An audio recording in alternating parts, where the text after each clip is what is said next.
Okay, section 12.3 is all about exponential functions.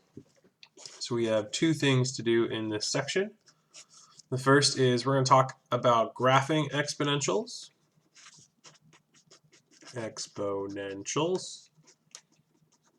And our primary focus in graphing is going to be looking at some properties that every exponential has.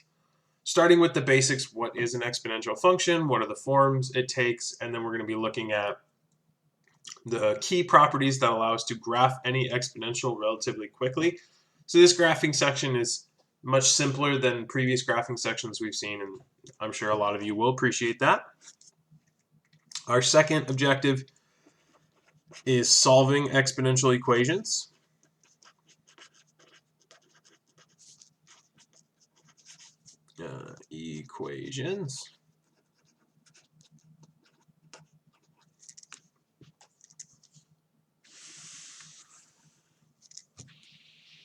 So let's jump in here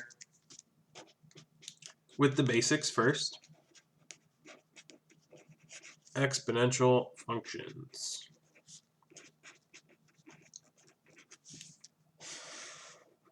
So these take the form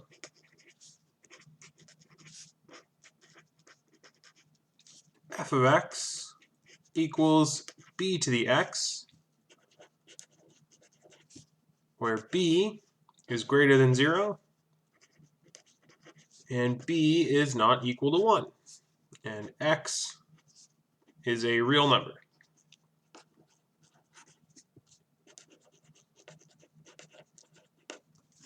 So these are in stark contrast to our polynomials. Polynomials have the variable on the bottom and then have exponents. Exponentials have the number on the bottom and then in their exponent is the variable, hence the term exponential.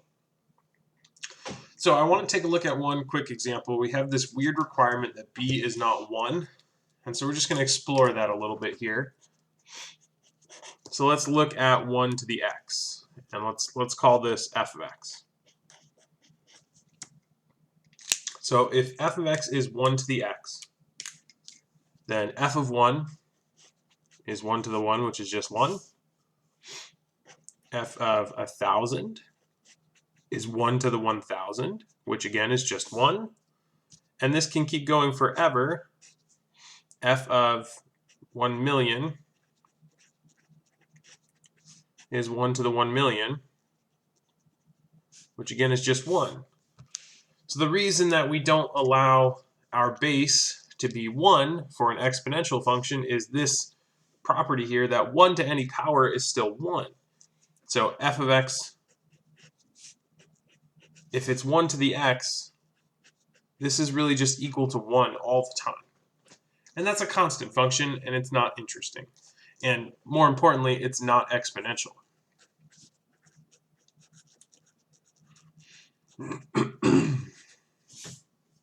And so we don't allow our base to be 1. So let's talk about our properties of exponentials and how they allow us to graph. So now that we know what they look like, b to the x, exponential properties are what we want to discuss next, and specifically for graphing.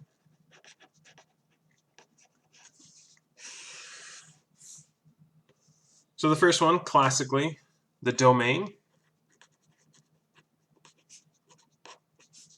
of b to the x. So it's what we can plug in for the x, and since b is not 1, we know that we can raise any number to any power.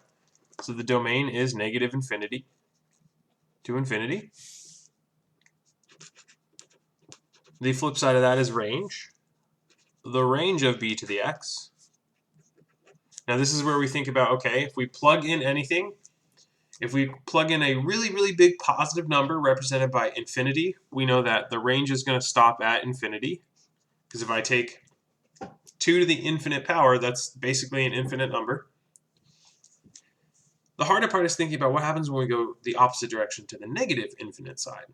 Well, we know negative exponents from the last couple chapters puts this expression to the bottom of a fraction, it does not change the sign, so that means that our exponential actually starts at 0 for its range. It goes from 0 to infinity.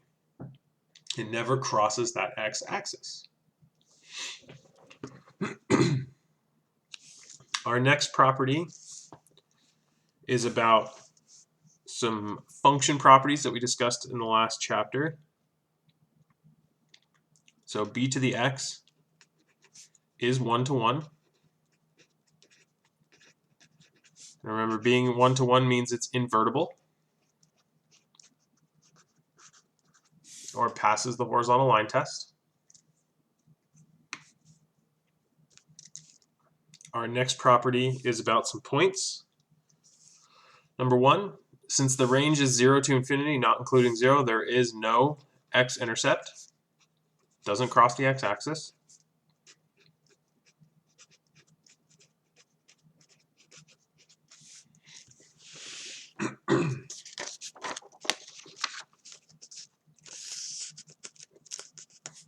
So there's no x-intercept.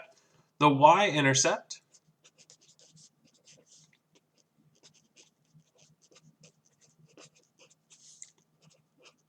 of b to the x when x is 0, it's always 0, 1, no matter what your b is, because anything raised to the 0 is 1. And then there are 2 more points that are always on the graph. So b to the x always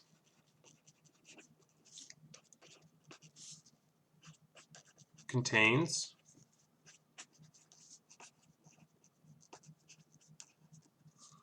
the points 1, b and negative 1, 1 over b. And again, these 3 points are not unique to any specific b. They're in every exponential. 0, 1, 1, b, and negative 1, 1 over b. Well, this gives us a very easy way to graph any exponential, but we do want to break it up into 2 particular types. So we're going to look at some graphs now. And the first graph we're going to look at is we are going to look at the graph of f of x equals b to the x when b is greater than 1. So the graph when b is greater than 1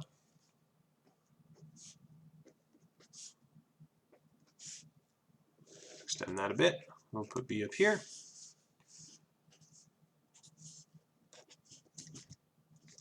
So it always goes through 0, 1 every single time.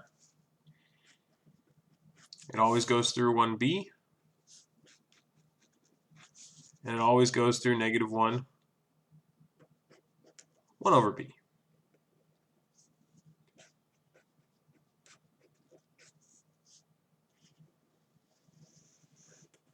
And this comes up, and since we can't cross the x-axis, this just comes towards 0 forever, like this. And this is f of x equals b to the x. Now, as it turns out, since I've done this very generically with just b and 1 over b, this is what every exponential graph looks like if b is greater than 1. Every single one. So it means we don't need to memorize 6 different ways to graph things. We just need to know and understand that negative 1, 1 over b, 0, 1, and 1 over b are always on the graph. Now the flip side of that is what happens when b is not between 0 and 1.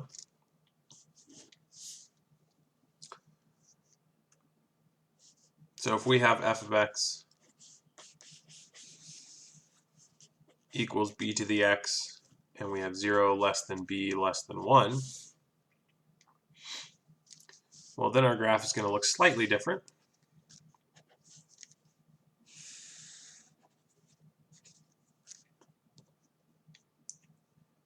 So we're going to have 1, negative 1, and 1. And since b is between 0 and 1, that means that b is a fraction somewhere down here. And that means 1 over b is now pushed up here. So it's almost a complete opposite. The points don't change, though. We still have 0, 1.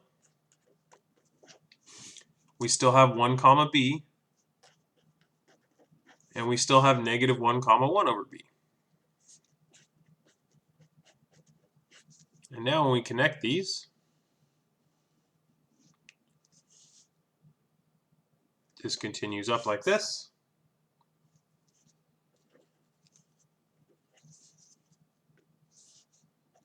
And this one, again, we still don't cross the x-axis, so this continues to gradually go towards 0 forever and never touch it.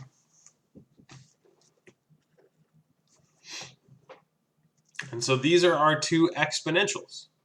This is what always happens. Which is nice because we don't have to think about two different graphs really. We just think about the value of b. If it's greater than 1, then it's going to look like this. If it's less than 1 and bigger than 0, it's going to look like this.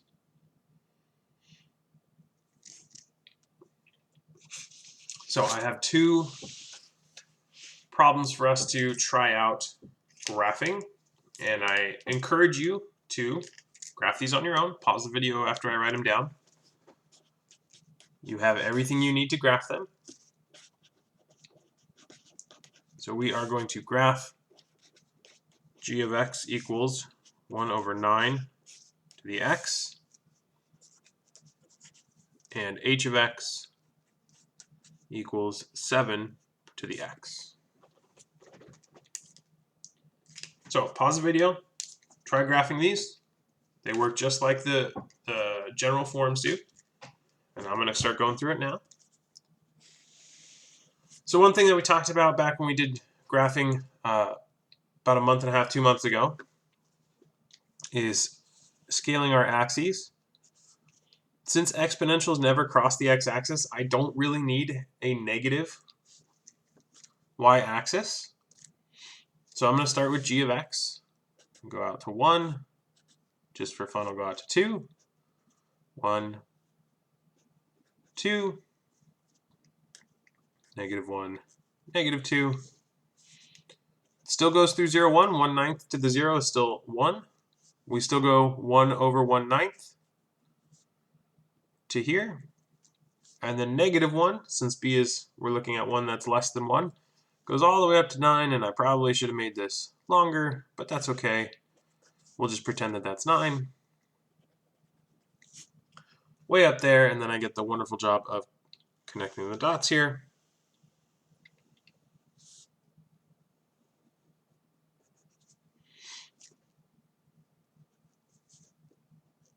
It will look something like this. This is 1 1/9. This is 0, 1. This is negative 1, 9.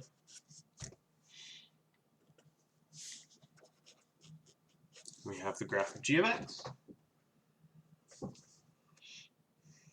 Similarly, for h of x, again, we're not going to cross the x-axis, so I don't need a negative y-axis. And this is 1, 2, 3, 4, 5, 6, 7, 6. This will be 1, 2, 1, 2. So we always go through 0, 1. We always go through 1b. b is now 7, so this is 1, 7. And we always go through negative 1, 1/7, which I'm going to plot right here.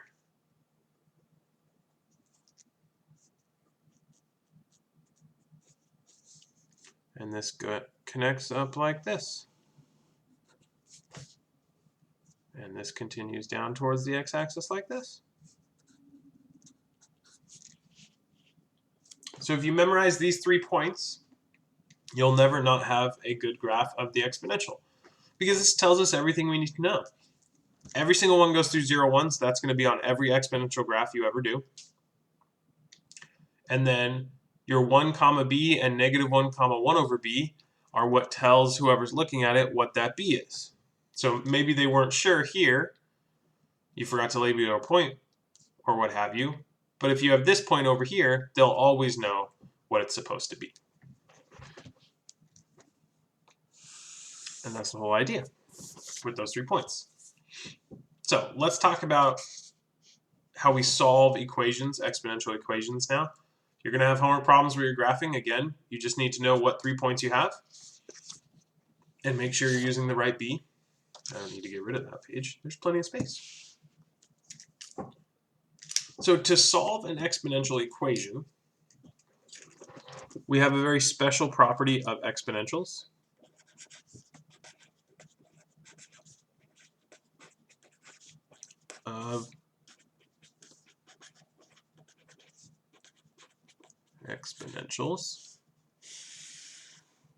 And that property is if b to the x equals b to the y,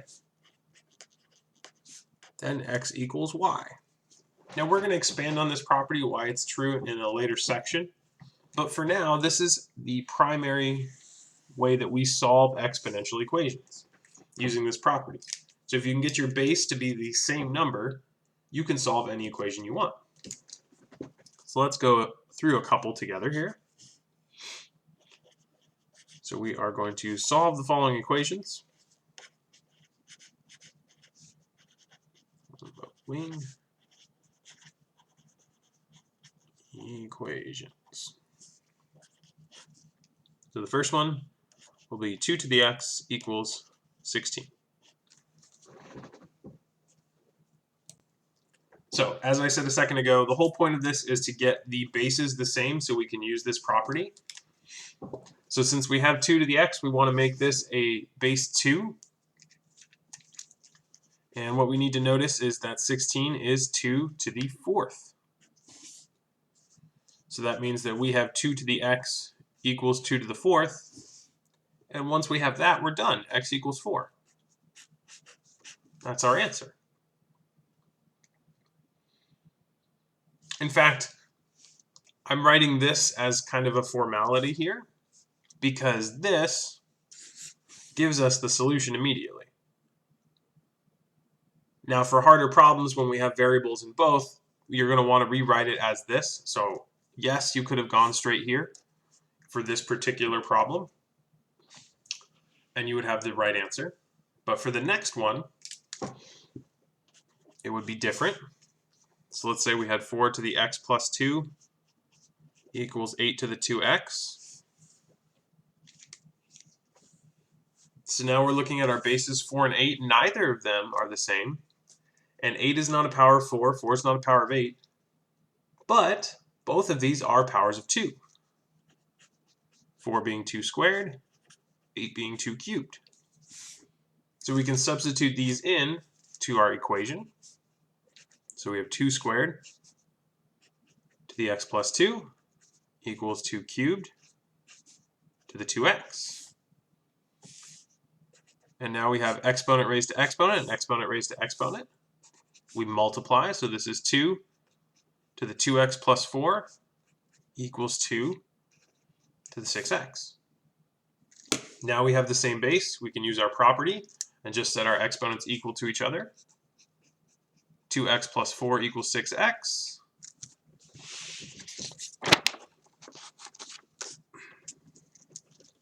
Subtract my 2x over. 4 equals 4x, or x equals 1. And we have our answer.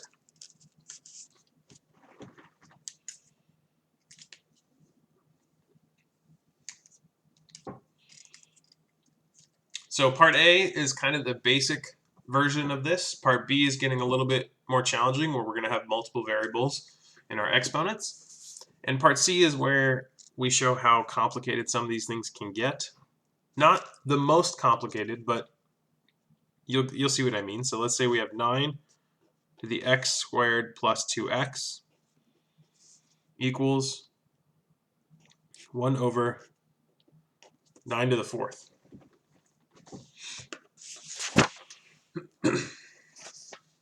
So there's a lot at play here. And it requires us to use some of our properties of exponents that we learned in the last couple chapters. So the first thing I'm going to do is rewrite this right side of the equation. Instead of 1 over 9 to the fourth, I'm going to write this as 9 to the negative fourth, because that's what our negative exponent does. It allows us to write this on the bottom. And we want to do that so that we have the same base. Now we can set up our property, setting our exponents equal to each other,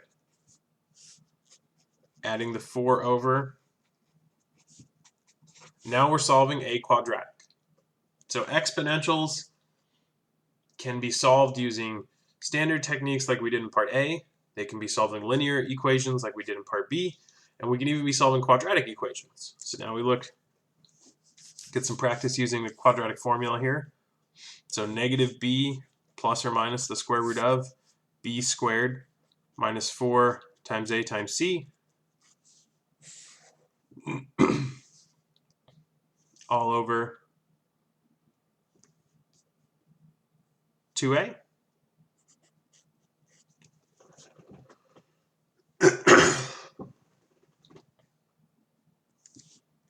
And so we have negative 2 plus or minus the square root of 4 minus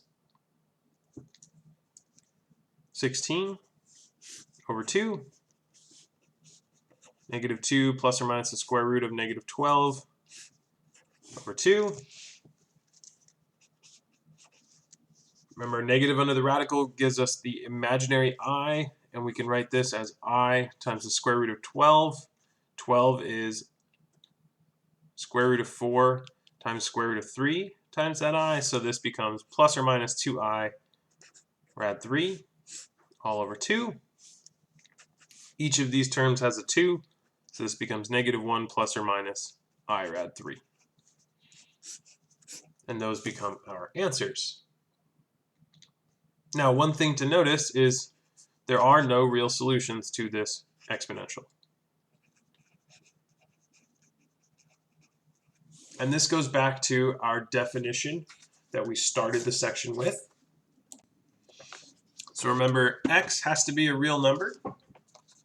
So while I wanted you to practice a little bit solving some quadratics here, this would be our final answer: no real solutions. Because for exponentials, we don't allow for imaginaries. If you go on to take higher level mathematics at the transfer level or above in certain algebra classes, higher level algebra classes, you may encounter this every now and then. But for our purposes, our answer is no real solutions.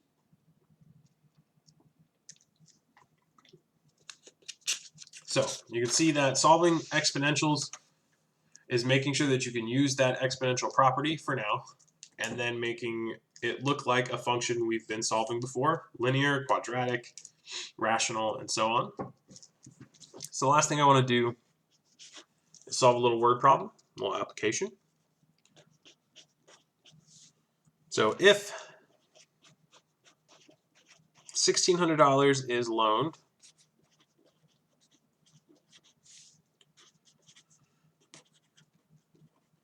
to Bianca at a rate of 9% compounded monthly,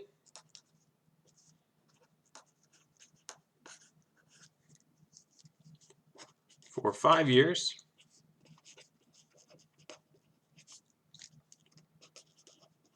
how much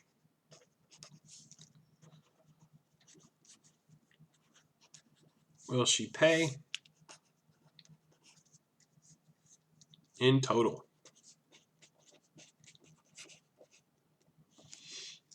So this problem, which is an exponential functions problem, requires a specific formula.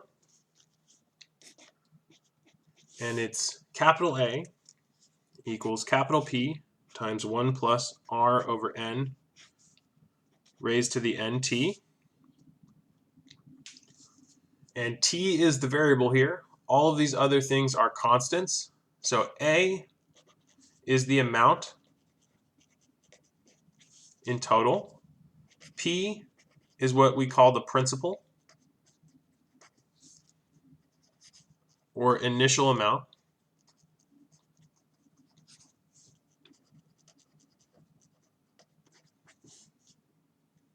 R is the rate as a decimal. T is time.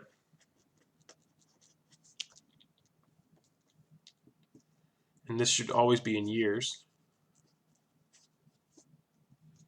N is the number of compoundings.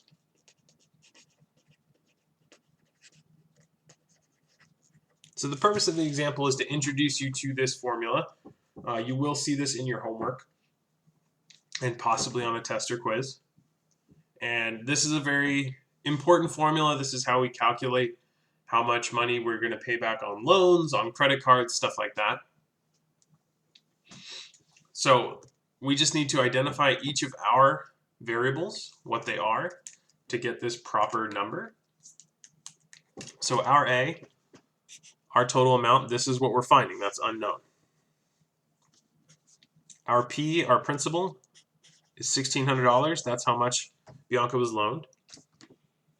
Our rate, R, is 9%, but as a decimal is 0.09.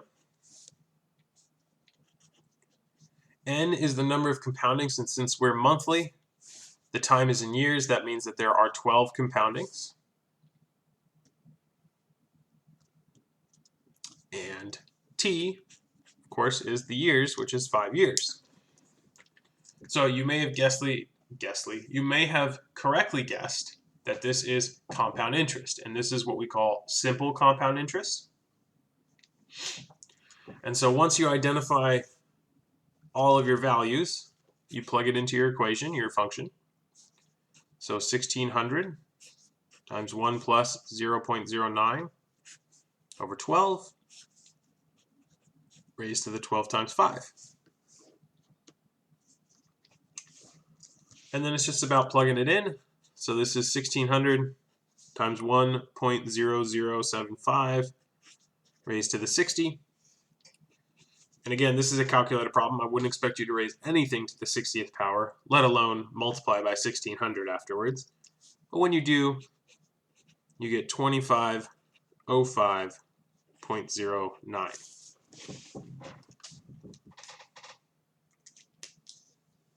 So this is, like I said, this is how we calculate interest on loans, how much you pay back on a loan or a credit card. And you can think about credit cards, especially here.